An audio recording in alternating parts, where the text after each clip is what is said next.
স্নানযাত্রা কি? স্নানযাত্রার দিন কেন জগন্নাথ দেবকে স্নান করানো হয় জানেন কি? কবে থেকে এই স্নানযাত্রা শুরু হলো? কে বা শুরু করলো? 2025 সালে কবে এই স্নানযাত্রা? পুরীর মন্দিরে কিভাবে স্নানযাত্রা পালিত হয়? স্নানযাত্রার দিন সন্ধেবেলা স্নান পর্বের সমাপ্তির পর জগন্নাথ দেব ও বলভদ্রকে গণেশের রূপে সাজানো হয়। কিন্তু জানেন কি কেন প্রভু জগন্নাথ দেবকে এই গজবেশ ধারণ করেন? স্নানযাত্রার পর জগন্নাথ দেব জ্বরে আক্রান্ত হয়। আমাদের মনে হয়তো প্রশ্ন জাগতে পারে, ভগবান কিভাবে জ্বরে আক্রান্ত হতে পারে? এই সব কিছু জানতে হলে ভিডিওটা প্রথম থেকে শেষ পর্যন্ত দেখুন। জ্যৈষ্ঠের খরতাপে যখন চারিদিক পুড়ছে, সেই জ্যৈষ্ঠ পূর্ণিমার দিন জগন্নাথ দেব 108 কলস জল দিয়ে স্নান করেন। এই স্নানই জগন্নাথ দেবের স্নানযাত্রা নামে পরিচিত।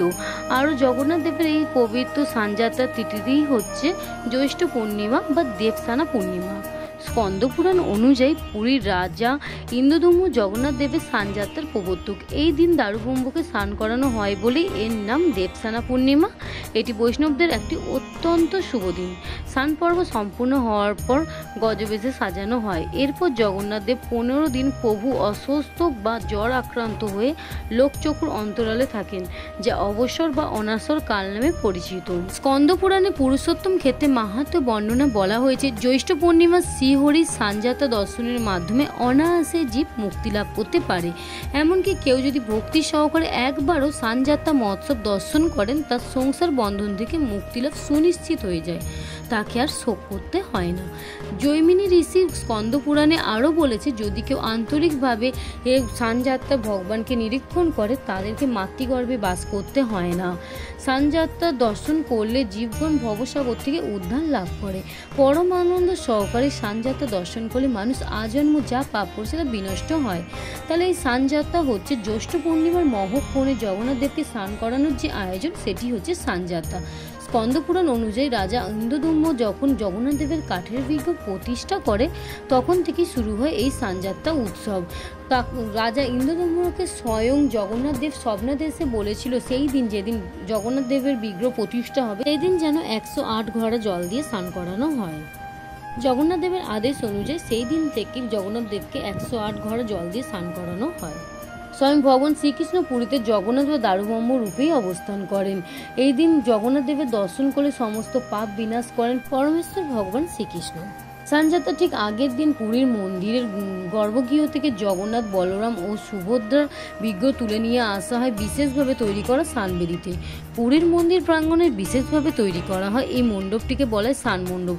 এটা এত উঁচু যে মন্দির প্রাঙ্গণের বাইরে থেকেও বেদিতে উপদিষ্ট বিগ্রহ সমস্পষ্টভাবে অবলোকন করা যায়। শুধু তাই নয়, নানা রকমের ঐতিহ্যবাহী ফুল, বাগান ও গাছের চিত্রকল্প দ্বারা সজ্জিত করা হয় এই স্নান মণ্ডপটিকে। এরপর আসে স্নানযাত্রার দিন। এই দিন মন্দিরের দেবতা বিগ্রহের স্নানের জন্য জল সংগ্রহ করেন পুরোহিতগণ। শুধুমাত্র জগন্নাথ দেবকে স্নান করানোর জন্য পুরীতে রয়েছে সোনার কুয়ো নামে এক বিশেষ ধরনের কুয়া। জনশ্রুতিতে শোনা যায়, এই কুয়া নাকি কখনো সূর্যের আলো পড়েনি। যাই হোক, এই কুয়া থেকে স্নানযাত্রার জল আনেন পুরোহিতগণ এবং সেবকগণ। জল আনার সময় পুরোহিতগণ ও সেবকগণ তাদের মুখ কাপড় দিয়ে এমনভাবে ঢেকে রাখেন যাতে মুখনিঃসৃত কোনো কিছুর দ্বারা, এমনকি তাদের নিঃশ্বাসও যেন জগন্নাথ দেবের পবিত্র স্নানের জল দূষিত না হয়। এই জল একে একে এনে রাখা হয় 108টি সোনার ঘড়ায়। এই জলে মিশ্রিত হয় নানা রকমের সুগন্ধি ও বিভিন্ন ভেষজ ঔষধি উপাদান। তাছাড়া মন্ত্র উচ্চারণের মাধ্যমে শুদ্ধিকরণ করা হয় জগন্নাথ দেবের স্নানের এই জল। অন্যদিকে স্নানযাত্রাকে কেন্দ্র করে সমানভাবে এগিয়ে চলে বিগ্রহের সাজসজ্জা। জগন্নাথ দেব, বলরাম এবং সুভদ্রা দেবীকে আবৃত করা হয় নরম সিল্কের কাপড় দ্বারা এবং এক ধরনের পাউডার দিয়ে অতি যত্নে দেওয়া হয় প্রলেপ।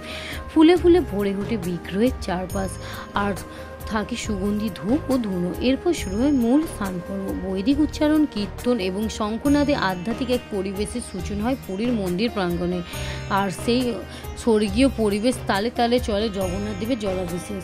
যথাক্রমে 108 ঘড়া জল দিয়ে জগন্নাথ দেবকে স্নান করানো সমাপ্ত হয়। সকল ইস্কন মন্দিরে খুব আনন্দ সহকারে স্নানযাত্রা পালন করা হয়। আপনারা অবশ্যই আপনাদের নিকটবর্তী ইস্কন মন্দিরে ওই দিন যাবেন এবং জগন্নাথ দেবের দর্শন করবেন, তাহলে আপনাদের সমস্ত পাপ দূর হবে।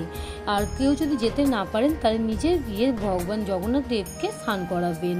হরে কৃষ্ণ, হরি বল। 11 জুন 2025 এবারে স্নানযাত্রা। আপনারা অবশ্যই স্নানযাত্রার দিন খুব আনন্দ সহকারে পালন করবেন। আমার ভিডিওটা ভালো লাগলে চ্যানেলটা সাবস্ক্রাইব করে দেবেন এবং পাশে থাকা বেল আইকন ক্লিক করে দেবেন, যাতে আমি যখনই যে ভিডিও দেবো আপনাদের কাছে পৌঁছে যায়। আর এই ভিডিওটি শেয়ার করে আপনার সকল বন্ধুদের কাছে পৌঁছে দিন। ধন্যবাদ সবাইকে।